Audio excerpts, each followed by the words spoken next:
في هذا الموسم، 20 هدف خلال مشواره مع النادي الاهلي. كان سجل ايضا في لقاء روما اللي الاهلي يعني لعب مباراه كبيره وتفوق على روما في استاد هزاع بن زايد بمدينه العين في دوله الامارات ب4 اهداف مقابل 3.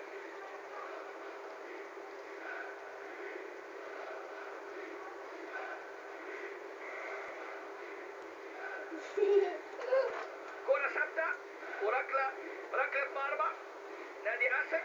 الكرات العالية، نادي اسك حاليا بيحتل الدوري المركز الخامس بعد يعني حوالي ما لعب 19 لقاء، فاز في 6 وتعادل في 9. خطأ لصالح ولي.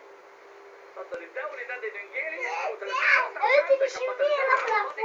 على فكرة العام الماضي فريق اسك خد في نادي سان 24 لقب في الدوري، 19 لقب في الكاس و14 لقب في السوبر. ودي امامنا هنا البدلاء، نادي النجم الكبير عماد متعب، احمد عادل عبد المنعم، صالح جمعه، عمرو جمال.